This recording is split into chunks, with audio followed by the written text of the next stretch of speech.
you must know, but if you don't know, it is the month of Women's International Day, and it is Women's History Month this month. And we would not be us if we were not also going to talk to you about WNBA, women in history, and all the things that women are doing in sports at the moment. But we're going to kick it off with WNBA news. Because it's the first episode, there's definitely some topics that we have to touch on before we get into the currents of how the season's going and how players are going and so on. And I think where we should definitely kick it off is Brittany Griner. Absolutely. So she signed a 1-year deal, and I think it's going to be exciting to see her back on the court. Just to have her back in itself is a blessing. Yeah. So yeah, I know the game has missed her. I was 1 year off of playing against her, but I'm still going to hold that to my heart. I'm still going to say, tell people, I almost played Brittany Griner, but I missed off just by a year. But yeah, it will be interesting to see how her body adapts after a year off of basketball. But I think we've seen her in the gym. I think she's been putting in work, so it will be exciting to see how she connects in with her teammates and just to see her back in the league. I know everybody's missed her. Yeah, it really shows what basketball means to her. For her to come back so strong and so willing to play again. And I think, honestly, where am I going with this? So I think what she does after this, it will be interesting, like where she plays overseas after, like where she chooses to play, if she chooses to play or she just wants to stay with the WNBA. That'd be quite, her story is quite phenomenal, it's kind of taken off, so yeah. And I think we should touch on that because I think that we saw, we were without her for a year with everything that happened.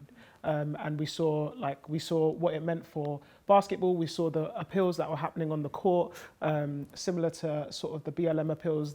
Her name was on people's T-shirts, bring her home, and all of the things that sort of, I guess, accosted the US government to have to do something about it. Trade deals meant that she is home, she's safe. We saw all of those images as well, and I think just so powerful for her to want to get straight back into the game as soon as she could, in a place that she felt was safe. As well, so it's just so beautiful to see. And I think you touched on what basketball means to her, but I think also what she is going to mean to basketball going forward is going to be phenomenal. And not to put that role on her because she shouldn't have to, because she didn't choose that for herself. But I actually think it has just opened the eyes of actually what can happen to women around the world, people of colour around the world in those situations, and why we need to definitely make sure that it's kind of like what we spoke about earlier in our introductions when we was talking about basketball being home. Do you know what I'm saying? She literally feels at home when she's playing. She's going back home. So it just kind of it shows you that there's more to life than more than ball. The fact that she has to go overseas to make some anywhere near what the NBA is making. It just shows you that the fact that she's gone back into basketball, what kind of person she is. I also want to touch on the mental aspect as well. It shows incredible strength for her to come back into this place, but also the mental toll that it was taking on her teammates as well. And her family. Was very vocal with how she felt about that, and so I think that just is going to take a little bit of pressure off the whole league, essentially. Now she's back, and it's an amazing story that she's been able to come back home. And it's very important that we keep these conversations going because there shouldn't be a reason why a WNBA player has to play overseas as well to make a living. So we need to continue these conversations so WNBA can pay these players the right wages what so they don't have to do it overseas as well. Definitely. And I think what Kelsey Plum was saying is they're not trying to get paid the same amount as the NBA player, just what they deserve. That's what they want because that's not what they're getting. So that in itself just shows WNBA players they're not getting adequate treatment they deserve.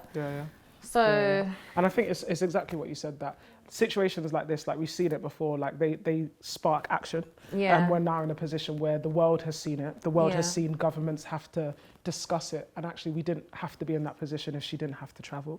And so now we can start having adequate conversations about what we do to make sure people are able to play at home. But do you think the WNBA could ever extend to just being a summer league?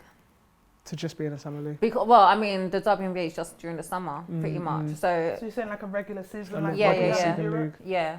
So do you think it could ever extend to that? But why couldn't it? Yeah, Why, yeah. That's what I'm saying. If they expand and bring in more teams, they can have a longer season. It's just because they've got like less teams compared to the NBA, which is why their season is shorter. But so many teams fold because there's no money put into it. Yeah, it's the point that they have to put in the money. Yeah. See, my thing is like, they say like money's being put into the WNBA, but for what? It's like the WBBL. They say that money's being put in the BBL, but where is it going? And where is it actually No, going? it's a fair question, and I definitely think that the reality is that we can ask those questions so much louder now. Yeah. Do you know what I mean? Like, actually, after this, it's going to be so much easier to say. So, with everything that happened, we still ended up with a summer league with a couple more weeks of games. Do you know what I mean? Like, yeah, there is more games. Yeah, there is more. We can critically analyze now, and it is these. It unfortunately requires these situations to happen for us to be able to do it. But hopefully, change comes as a result. Definitely. But yeah, shout out to you, Brittany. Shout out to your team. Everyone that fought for her to be back. Thank you. Really looking forward to seeing her play.